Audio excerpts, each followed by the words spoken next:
5 দশক পর বাবার কাটা খাল পুনর্খননে যশোর যাচ্ছেন প্রধানমন্ত্রী। তাপদাহে চলছে মেহেরপুর, ঘন ঘন লোডশেডিং এ নাকাল জনজীবন। আগামী 4 দিনে 3 বিভাগে অতি ভারী বৃষ্টির আভাস। নৈশভোজের সময় বিকট শব্দ, সরিয়ে নেওয়া হলো ট্রাম্পকে, হামলাকারী আটক। এবং নাগালের বাইরে বিশ্বকাপ টিকিট মূল্য 28 কোটি টাকা।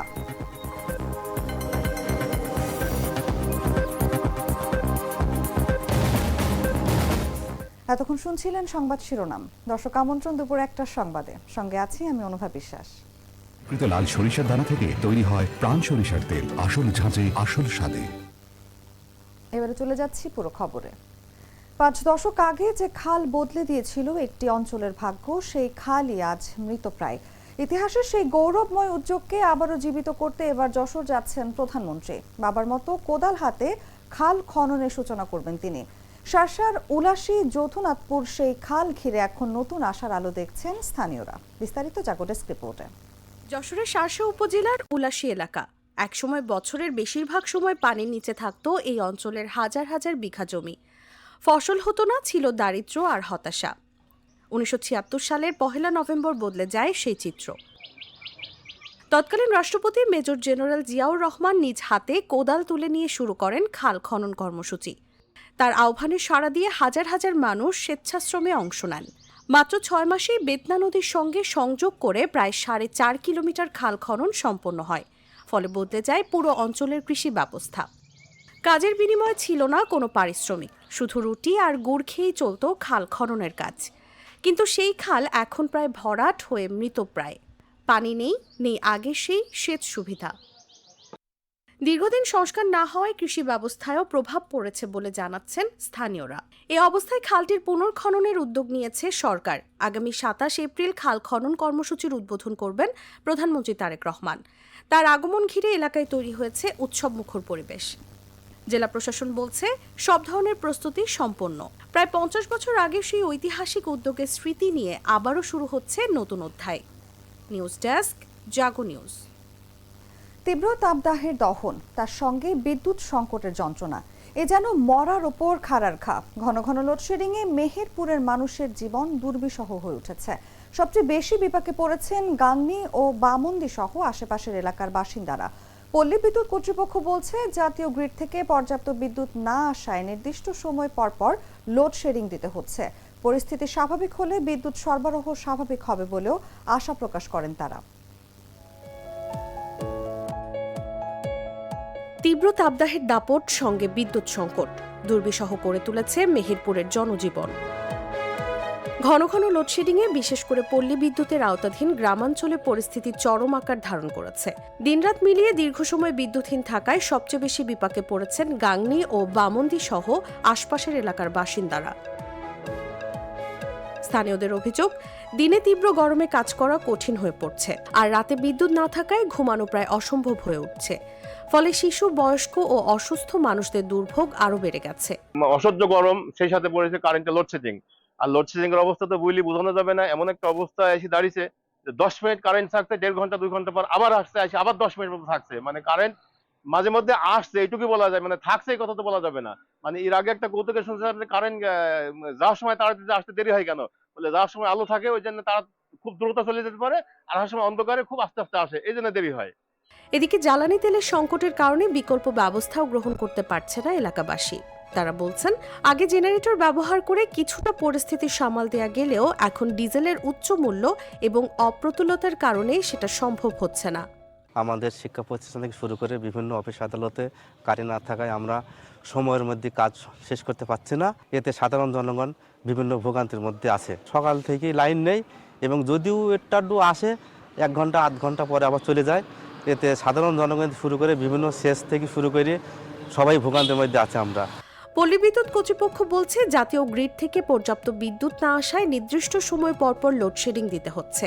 পরিস্থিতি স্বাভাবিক হলে বিদ্যুৎ সরবরাহ স্বাভাবিক হবে বলেও আশা প্রকাশ করেন তারা। আমাদের মেহেরপুরের চাহিদা 55 থেকে 60 মেগাওয়াট, কিন্তু তীব্র গরমের কারণে আমরা পাচ্ছি 35 থেকে 40 মেগাওয়াট। এই যে 20 মেগাওয়াটের ঘাটতি, এই ঘাটতি আমরা যদি ডিমান্ড এবং সাপ্লাইয়ের সাথে ঠিক থাকে তাহলে আমরা এর থেকে উত্তরণ করতে পারবো। ডিমান্ডের সাথে যদি সাপ্লাই আমরা পাই তাহলে আমাদের কোনো লোডশেডিং থাকবে না, আমরা গ্রাহকের নির্বিচ্ছিন্ন বিদ্যুৎ দিতে পারবো আশা করি। তাপদাহের দাপট আর বিদ্যুৎ সংকটে বিপর্যস্ত মেহেরপুরের স্বস্তির অপেক্ষায় জনজীবন। নিউজ ডেস্ক, জাগো নিউজ।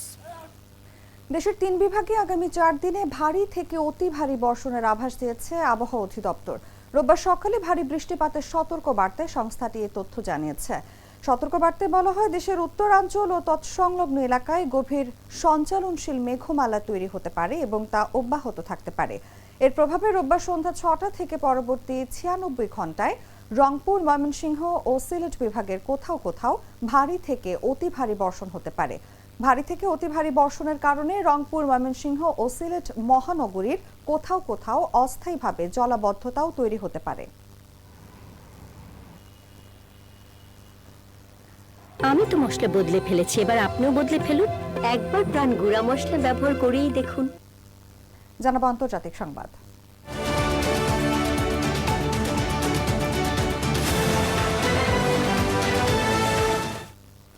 মার্কিন প্রতিনিধিদের সঙ্গে মুখোমুখি বৈঠকের সম্ভাবনা উড়িয়ে দিয়ে পাকিস্তান সফর শেষ করে তেহরানে ফিরে গেছেন ইরানের পররাষ্ট্রমন্ত্রী আব্বাস আরাকচি। শনিবার মার্কিন প্রেসিডেন্ট ডোনাল্ড ট্রাম্পের বিশেষ প্রতিনিধিদের ইসলামাবাদে পৌঁছানোর কথা থাকলেও তাদের সাথে কোনো ধরনের সাক্ষাৎ ছাড়াই আরাকচি পাকিস্তান ত্যাগ করেন। এর আগে মার্কিন প্রেসিডেন্ট ডোনাল্ড ট্রাম্প ঘোষণা করেছিলেন, ইরানের সঙ্গে আলোচনার লক্ষ্যে তিনি তার বিশেষ দূত স্টিভ উইটকফ এবং জামাতা জ্যারেড কুশনারকে শনিবার পাকিস্তান পাঠাচ্ছেন। এমনকি হোয়াইট হাউস জানিয়েছিল, প্রয়োজন হলে ভাইস প্রেসিডেন্ট জেডি ভ্যান্সও সেখানে যাওয়ার জন্য প্রস্তুত। তবে আরাকচি পাকিস্তানে পৌঁছানোর পরপরই ইরানের পক্ষ থেকে সাফ জানিয়ে দেওয়া হয়, এই সফরে মার্কিন সরকারের প্রতিনিধিদের সঙ্গে কোনো সরাসরি আলোচনায় বসবে না তেহরান। শেষ পর্যন্ত মার্কিন প্রতিনিধিরা ইসলামাবাদে পৌঁছানোর আগেই আরাকচি তার সফর সংক্ষিপ্ত করে বিদায় নেন। ইসলামাবাদের নিকটবর্তী একটি বিমানবন্দরে পাকিস্তানের ঊর্ধ্বতন কর্মকর্তারা তাকে বিদায় জানান।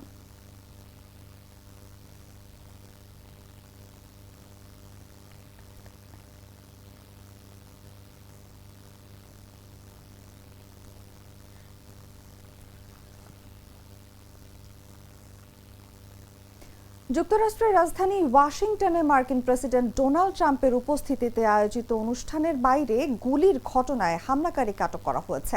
সামাজিক যোগাযোগ মাধ্যমে বিষয়টি নিজেই নিশ্চিত করেছেন ট্রাম্প। এই ঘটনায় ট্রাম্প এবং ভাইস প্রেসিডেন্ট জেডি ভ্যান্স অক্ষত রয়েছেন।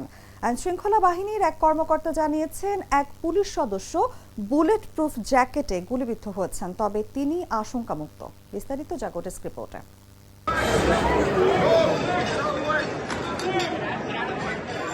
যুক্তরাষ্ট্রের রাজধানী ওয়াশিংটনে মার্কিন প্রেসিডেন্ট ডোনাল্ড ট্রাম্পের উপস্থিতিতে আয়োজিত অনুষ্ঠানের বাইরে গুলির ঘটনা ঘটেছে। শনিবার রাতে হোয়াইট হাউস সংবাদদাতাদের বার্ষিক নৈশভোজ চলাকালে এই ঘটনা ঘটে। ওয়াশিংটনের ওয়াশিংটন হিলটন হোটেলে আয়োজিত অনুষ্ঠানের বলরুমের বাইরে গুলির শব্দ শোনা যায়। এ সময় ট্রাম্প ও ফার্স্ট লেডি অনুষ্ঠানে উপস্থিত ছিলেন।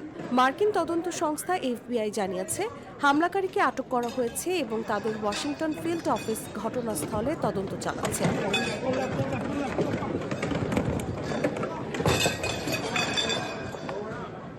ট্রাম্পও সামাজিক যোগাযোগ মাধ্যমে জানিয়েছেন, বন্দুকধারীকে আটক করা হয়েছে। এই ঘটনায় ট্রাম্প এবং ভাইস প্রেসিডেন্ট জেডি ভ্যান্স অক্ষত রয়েছেন। আইনশৃঙ্খলা বাহিনীর এক কর্মকর্তা জানিয়েছেন, এক পুলিশ সদস্য বুলেট প্রুফ জ্যাকেটে গুলিবিদ্ধ হয়েছেন, তবে তিনি আশঙ্কামুক্ত। ঘটনার সময় অনুষ্ঠানটি শুরু হচ্ছিল মাত্র, অতিথিরা খাবার গ্রহণ করছিলেন। এমন সময় হঠাৎ সশস্ত্র নিরাপত্তা কর্মীরা প্রবেশ করে সবাইকে নিচে আশ্রয় নিতে বলেন। উপস্থিত সাংবাদিকরা টেবিলের নিচে আশ্রয় নেন। এ সময় আতঙ্কে চারদিকে ছোটাছুটি শুরু হয়। পরে US সিক্রেট সার্ভিস দ্রুত ট্রাম্পকে নিরাপদ স্থানে সরিয়ে নেয়। ট্রাম্প জানান, তিনি এবং তার মন্ত্রিসভার সদস্যরা সবাই নিরাপদে আছেন।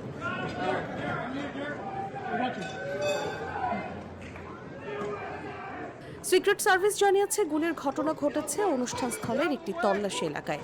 তবে হতাহতের বিষয়ে তাৎক্ষণিকভাবে বিস্তারিত কিছু জানানো হয়নি। প্রত্যক্ষদর্শীরা জানিয়েছেন, অন্তত 5টি গুলির শব্দ শোনা গেছে। ঘটনার পর অনুষ্ঠানটি স্থগিত করা হয়েছে এবং আগামী 30 দিনের মধ্যে এটি ফের আয়োজন করা হবে। নিউজ ডেস্ক, জাগো নিউজ। ওয়াশিংটনে মার্কিন প্রেসিডেন্ট ডোনাল্ড ট্রাম্পের উপস্থিতিতে আয়োজিত অনুষ্ঠানের বাইরে গুলির ঘটনার সঙ্গে ইরান যুদ্ধের কোনো সম্পর্ক নেই বলে জানিয়েছেন তিনি। শনিবার রাতে হোয়াইট হাউস সংবাদদাতাদের বার্ষিক নৈশভোজ চলাকালে এই ঘটনা ঘটে। ওয়াশিংটনের ওয়াশিংটন হিলটন হোটেলে আয়োজিত অনুষ্ঠানের বল রুমের বাইরে গুলির শব্দ শোনা যায়। এ সময় ট্রাম্প ও ফার্স্ট লেডি সেখানে উপস্থিত ছিলেন।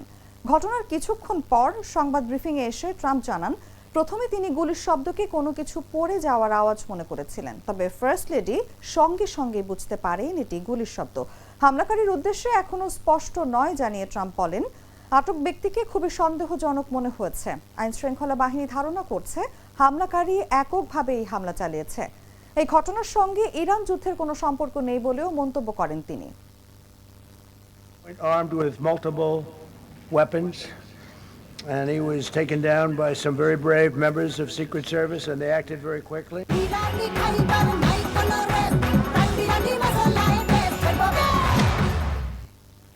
সংবাদ শেষ করব খেলার খবর জানিয়ে।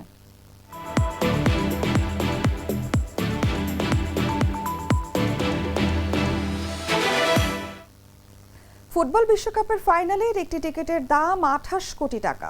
বিশ্বাস হচ্ছে না? সত্যিই অবিশ্বাস্য ব্যাপার তৈরি হয়েছে বিশ্বকাপ ফাইনালের টিকিট ঘিরে।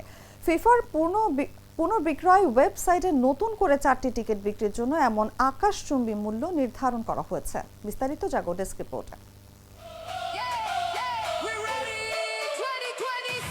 একটি ফুটবল ম্যাচের টিকিটের দামই যেখানে কোটি টাকায় পৌঁছে যায়, সেটা নিঃসন্দেহে অবাক করার মতো খবর।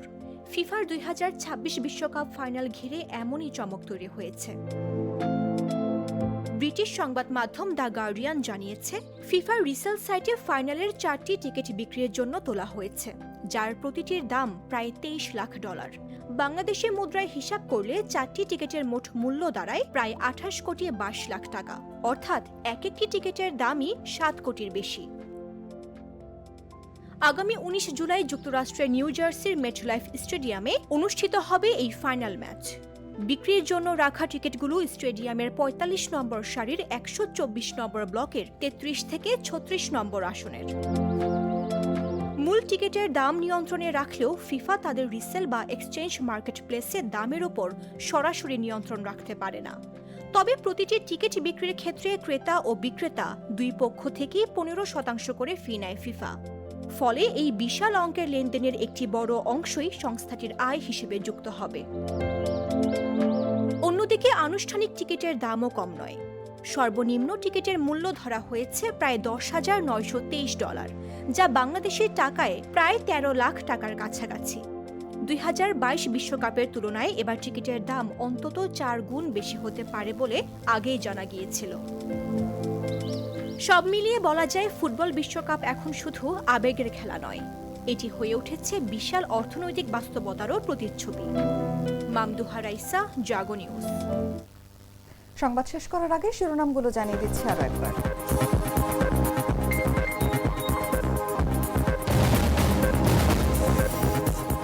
পাঁচ দশক পর বাবার কাটা খাল পুনর্খননে যশোর যাচ্ছেন প্রধানমন্ত্রী। সপ্তাহে চলছে মেহেরপুর, ঘন ঘন লোডশেডিং এ নাকাল জনজীবন।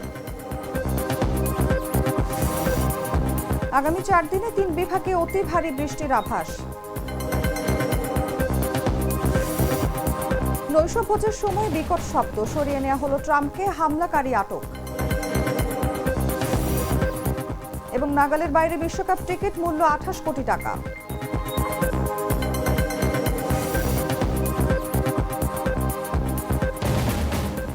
দর্শক, এই ছিল এখনকার মতো। এরপর দেখবেন দুপুর 3টার সংবাদ। প্রতি মুহূর্তের সর্বশেষ খবর জানতে ভিজিট করুন jagonews24.com। ফলো করুন আমাদের ভেরিফাইড ফেসবুক পেজ এবং সাবস্ক্রাইব করুন জাগো নিউজের ইউটিউব চ্যানেল। ধন্যবাদ সবাইকে।